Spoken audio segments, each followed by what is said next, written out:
સદગુરુદેવ કી જય, સનાતન ધર્મની જય।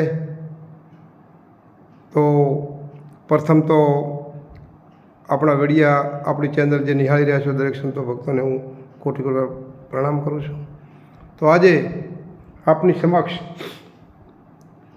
એક એવો ખુલાસો કરવા જઈ રહ્યો છું, લગભગ ક્યાંક ભાગે જ યુટ્યુબમાં આપણને આનો ખુલાસો મળશે।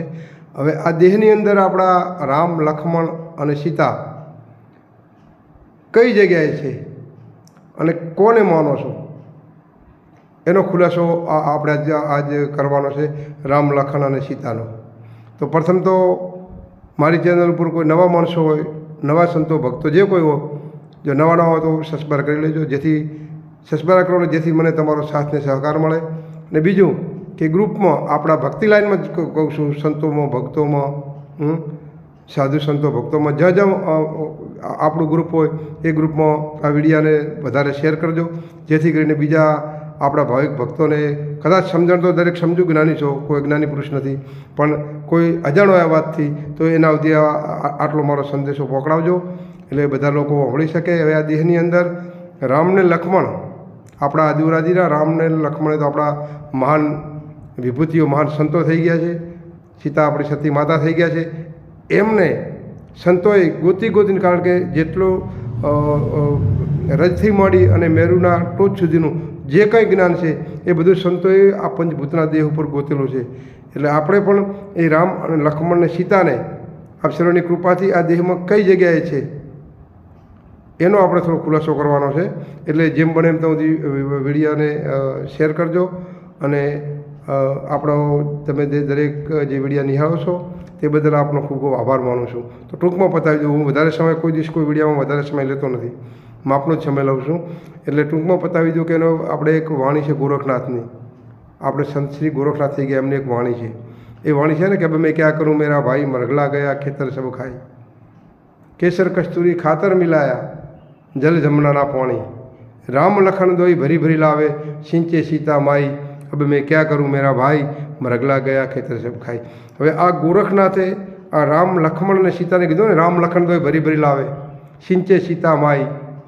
હવે આ રામ ને લક્ષ્મણ, કારણ કે મેં આપણે આગળની એકાદ વિડીયામાં આપણે ખુલાસો કરેલો છે આખા ભજનનો, હવે મેં ક્યાં કરું મેરા ભાઈ, મરગલા ગયા ખેતર સબ ખાઈ, પણ આ રામ લખનનું પર્સનલી રામ લક્ષ્મણ માટે ખુલાસો કર્યો છે, રામ, લક્ષ્મણ અને સીતા માટે।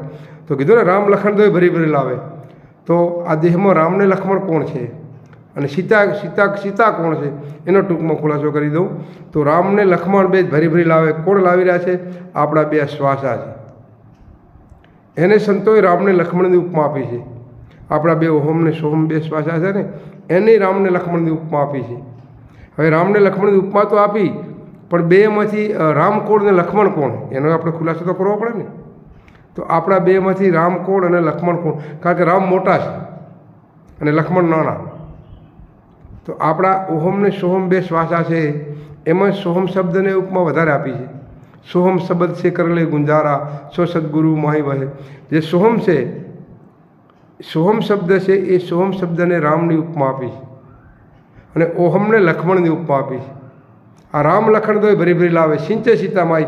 હવે આ બેને જે આપણા બે શ્વાસા છે ને, એ શ્વાસાને ખેંચવાવાળું કોણ છે? તો આપણામાં સીતારૂપી જે શક્તિ માતા બેઠા છે ને, સીતા મૈયા, જે શક્તિરૂપી સીતા મૈયા બેઠા છે ને, એ સીતા મૈયા જ ખેંચે છે। જો એ શક્તિ આપણામાં ના હોય ને તો એ ખેંચવાની, તો એ રામને લક્ષ્મણ અંદર શ્વાસા પણ ના આવી શકે। એટલે રામને લક્ષ્મણ અને સીતા આપણા બે શ્વાસાને રામને લક્ષ્મણ કીધા છે, અને જે એને શક્તિરૂપી જે ખેંચી રહી છે, કંઈક આપણે ખેંચવાની શક્તિ તો હોય ને, એને જે ખેંચી આ વસ્તુઓ મૂકી દીધી આપણે, પણ એ પણ અમારે શક્તિ તો જોઈએ ને, એ શક્તિ ન હોય તો એ પણ ના આવી શકે। એટલે આ રામ લક્ષ્મણ દોઈ ભરી ભરી લાવે, સિંચે સીતા માઈ, અબ મેં ક્યાં કરું મેરા ભાઈ, મરગલા। આ રામ ને લક્ષ્મણ છે આપણા બે ઓમ સોમ, જે આપણા બે શ્વાસા છે।